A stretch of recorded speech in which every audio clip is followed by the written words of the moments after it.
It's a whole lot of fun with jokes and recaps. Once the match is done, from the field to the office, we're ready to go on the one-star post-game show.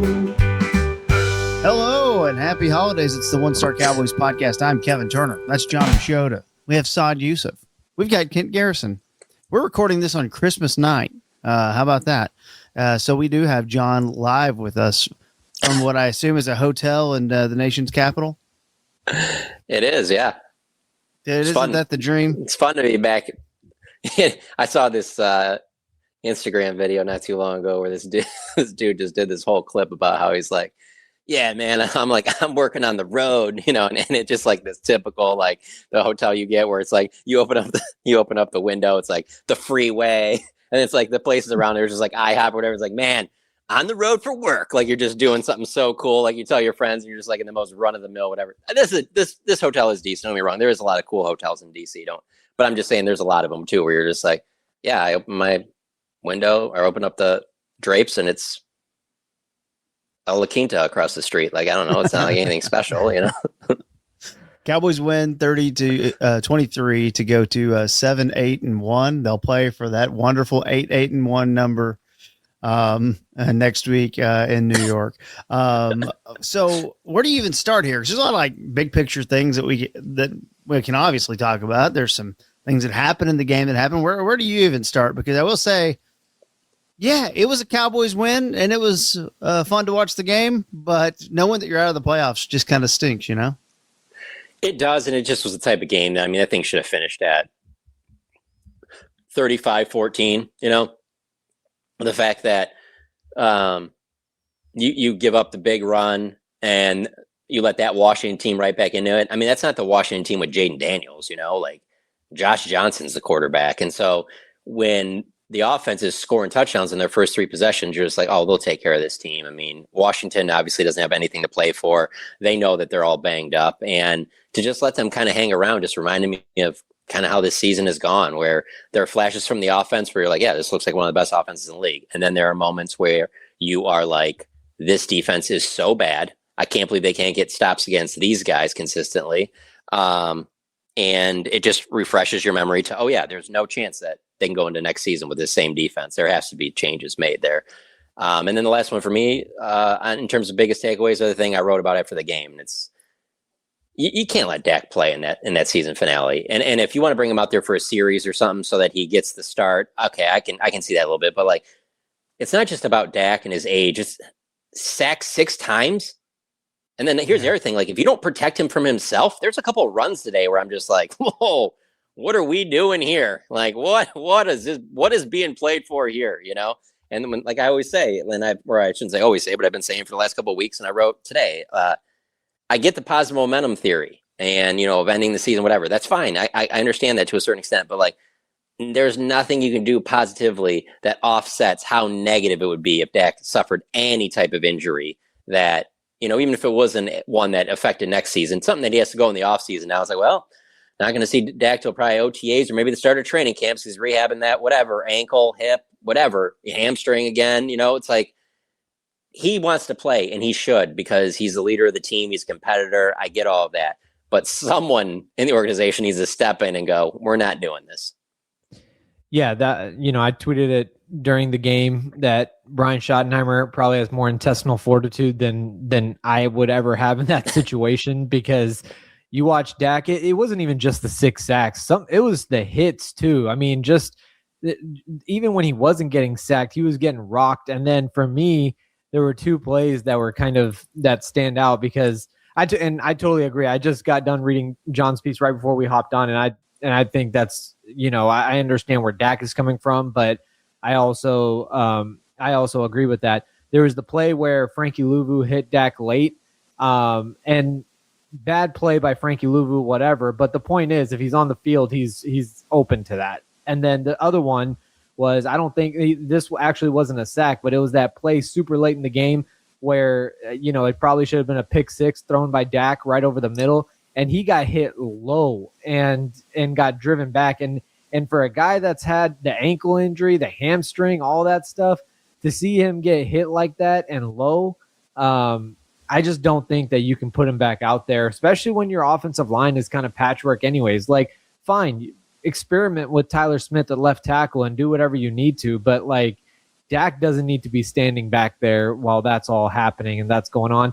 And if you just needed, it's almost like the football gods were trying to flash that in Schottenheimer's face as Javonte Williams went out for the game, Jake Ferguson went out for the game, Savone Ravel went out for the game, Tyler Biotish from Washington went out for the game. It's just like that's a really good way to put it. Yeah, just what more do you need to see? Yeah, it's. I mean, look, and it wouldn't be surprised any of us. I think if they keep saying that throughout the week, and then we get to game time next Sunday, and it's like you said, DACA series, and it's the Joe Milton show. But I also again when you talk about the runs, or like the sacks are going to happen. I get that, and that was way too many sacks today. No, real quick. No, they're not going to happen if you play against the Cowboys. Because honestly, when you say that, that's one of the biggest stats takeaways. Like the yards is all that, penalties, whatever. But and it's been too many games this season where it's like, show me the sack numbers, and it's bad quarterbacks getting protected and getting the ball out way more than should ever happen. I understand, I get it. Okay, Micah Parsons got traded. I'm not saying that they should be sacking quarterbacks like they did with Micah, but it needs to be better than that. I mean, one sack I think is what they had on Josh Johnson. He hasn't started a game since 2021. Like, you think he stepped in there and knew every little nuance of the offense, and there are just a couple broken plays in there? I mean, that's terrible. And again, it can happen one game, 2 games. That's happened way too much this season. We're just like, damn, like they didn't get really any pressure on that guy. And honestly, that's pretty much what you hear from the organization too. Is that there's obviously coverage busts and things on the back end, poor tackling. That's all there too. But they're pretty surprised at the lack of pass rush as well. And knowing that obviously they traded Micah Parsons and it was going to take a step back, but they never thought it would be this bad. Remember the beginning of the year, right after they traded Micah, talking about the combo of ways that you can bring pressure? Like there's different things you can do and stuff like that. Apparently not. Spin control is pretty good. I think rock bottom on that was the Chargers game. That offensive line is so bad. They're without Joe Alt, without Rashawn Slater. Justin Herbert's been getting beat up more than just about any quarterback in the NFL this year, and I don't think they touched him. So yeah, that was really bad. Yeah, and the number one takeaway for me is actually, still looking at the defense, but I just kind of went Josh Johnson today. The third quarterback for Washington looked just as comfortable as a starter. He never looked like he was shaking. And look, I'm not asking them to perform at a level that causes a 9 for 16 for 51 yards like Max Brosner put out against the Lions tonight. The net 3 passing yards that Minnesota ended up with against Detroit and won the game in a win over the Lions. I'm not asking for that. I'm not at all asking for that. But it is wild that Josh Johnson can just step in there cold and just be like, yeah, I'm good. Yeah, very easy, pretty efficient, never really flustered. That's what I kind of. That was my number one note on my notepad there. If you just take him away and all you bring back is, and I shouldn't say all you because it's obviously he's a good player, but you bring back Jaden Daniels, you saw the plays. Obviously, it worked in the running game. Bless you. You saw it work in the running game, and you obviously saw even the way Deebo Samuel was just breaking tackle. Like, if you had Jaden Daniels in there throwing to McLaurin and Deebo Samuel, oh my God. I mean, I shouldn't say no doubt, but it wouldn't surprise me at all if Washington wins that game comfortably. I mean, reiterating that the defense needs help and maybe another form of guidance going into next year. A topic I'm sure we'll talk about a ton. We'll probably discuss more on our midweek podcast and all that stuff. But that was one of those things I was at least expecting, a very significant advantage, Dak Prescott against Josh Johnson. And it hasn't always been that way. In fact, you lost the Jacoby Brissett game playing like that. You let Russell Wilson go nuts on you at a time when Russell Wilson is maybe lobbying for a TV gig. By the way, is it a little weird that Austin Eckler's up there on the Netflix pregame show? Dude, the whole show, Netflix even though he's on the roster. So that was so bad. I don't. I didn't get to watch it. Terrible. Fill me in, guys. They're basically doing a studio show while a game is going on. They're trying to talk to all these former players, and I don't think they even mentioned Javonte Williams was out for like it took them like a quarter to get to the point that Javonte was out. It was one of the worst broadcasts that I've seen. It was and by the way, it was true also in the next game too. In the the same thing. Game. It was bad. It was a huge day for Zoom backgrounds, bookshelves. I'm making fun of myself because we're recording this right now, and I have records and books behind me. We got to see Chris Carter's Christmas tree. It was very strange to go to that, but they were trying to do the wide global appeal thing for Netflix, I guess. Very, very strange. But I was like, of course, still on the team, right? He still plays for Washington. Yeah, I know he's hurt and been out for the year. It's just wild. You're there for the game for your team. Very strange. Hey, here's the other part that goes into this too. That for me is that, and I guess this is just going off my background on the Jerry documentary, but like I don't think anybody does anything for Netflix for free. So whatever you think of whatever that was, it gets ratcheted up if I can also put a dollar amount next to that person's name of how much money that they paid to have them come on there. Yeah, I mean, however bad you might have thought it was, can you imagine if you knew how much everyone was being paid to come on as a guest appearance and stuff like that? Yeah. Because there's no way that I mean, because here's the one thing, like obviously people know Netflix prints money, but then also the fact that you got to come on Christmas Day, like I'm sure that everybody on there was paid well. I will say there was one of the four, and this is not a shot at the guy, but of the four in-game Zoom guests that they had, I already can see one of them is not like the other. Okay. Emmett, Barry Sanders, Chris Carter, Clinton Portis. A great player in his own right, but it's like, come on, is that the luminary we have for Washington? The Clinton Portis one was so funny too because he just couldn't stop talking about Jakari Krosky-Merritt, like it just like they're trying to move on so bad, and he just kept bringing it back, dude. Bill ripped off a 72-yard run. He did, but like my God, it was like awkward, just like how they were trying to move forward, and he just kept bringing it back, and it was like, can you fill me in on the Bill thing? That's just his name. I actually don't know. Don't know. Everyone started calling him that. He said he goes by Bill. So yeah. So just the reason why I'm bringing this up to you guys is, Saad, you know this. So when you're in the press box after the game, home or away, not really at home. Now that I think about it, but at road games, there'll be somebody that works for the team that'll come by after the game's over and bring printouts of like transcripts of players that went to the podium. Seriously, Saad, I don't think that the Cowboys do that at AT&T. No, they don't. So anyway, they're bringing around his, and they were saying, "You need Bill?" Yes. Parcells? I don't know. Like, you think I follow Washington like that? The Commanders? You guys think you're on that level? Stop. I think it's just funny because I asked twice on purpose just because I kind of knew because I had heard it mentioned before, but I was like, wait, whoa, hold on. We're not just going to refer to this like this is just like Michael Air Jordan or something. Like, I mean, like, what are we doing? Like, he's not like that. I think it's not funny if he's one good year in like 20 years. Calm down. I think it's only funny because his name is Jakari Krosky-Merritt, and then to switch to Bill. It's the misdirection. No, I will say that's it. Yeah. I just pulled up his Wikipedia though, and it does say that it's because they started calling him Bill because. Okay, I'm just going to read this to you.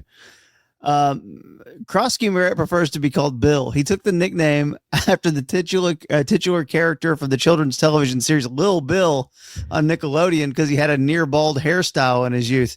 Dude, let me just say, you don't want to be named after Bill Cosby.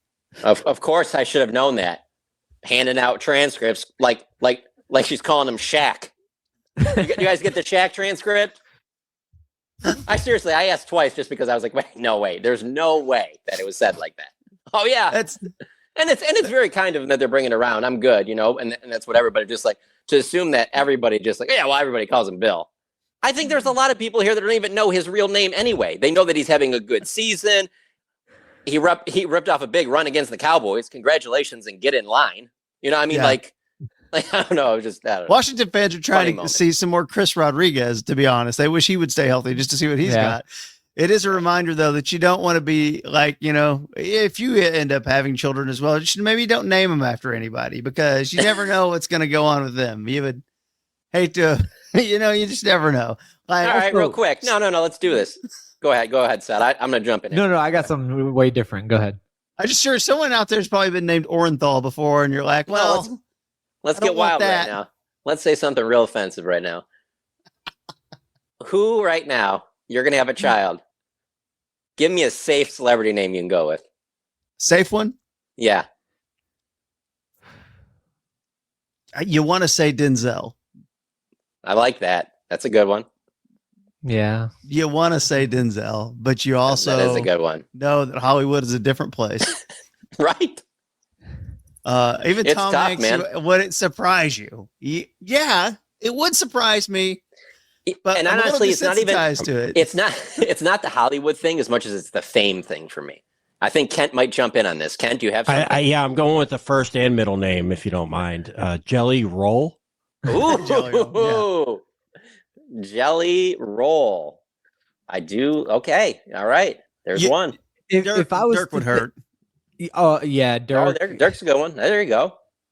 But and see, like the one that I would go with current athlete if I was thinking is probably Stephen Curry, but it's a pretty common name. But that would be probably one. Yeah. There's enough of that conversation. What'd you have, Saad? You had something. Well, I was just going to say, Dak Prescott. Dakota? Yeah. Yeah. No, the Clinton Portis thing, the other reason why that was kind of weird is because didn't he go to prison for defrauding the league's insurance program? Like, I'm pretty sure he did.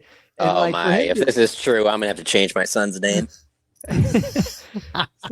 So if you just go to his Wikipedia, it says in December 2019, Portis was named as one of the 12 former NFL players accused of defrauding the league's health program by filing a total of $3.9 million in false claims.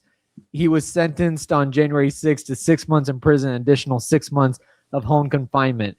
Like, this is 5 years ago, and he's over here just on the broadcast. And like you said, it's Clinton Portis.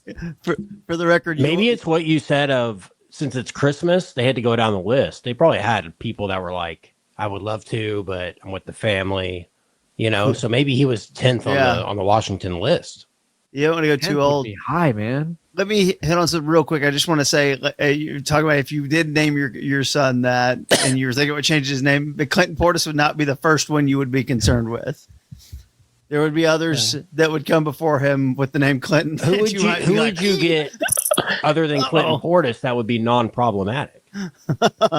Shoot, you could get RG3 and it'd be fine. RG3, I mean, Joe Theismann. Maybe, but he's said some stuff. He's not on the... He's got some controversies floating around him, Get Champ Bailey.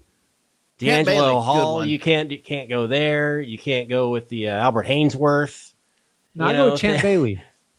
Are you just saying anybody in Washington? The password to their Wi-Fi was Art Monk.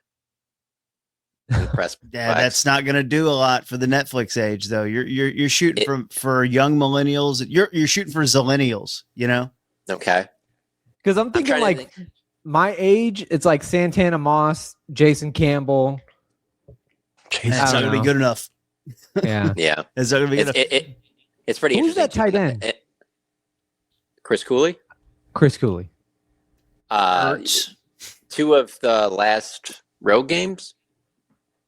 I want to say Detroit, Washington. Was there a road game in between there? No. Anyway, it was very interesting how both press boxes, they've completely taken away any photos of anybody that's not current.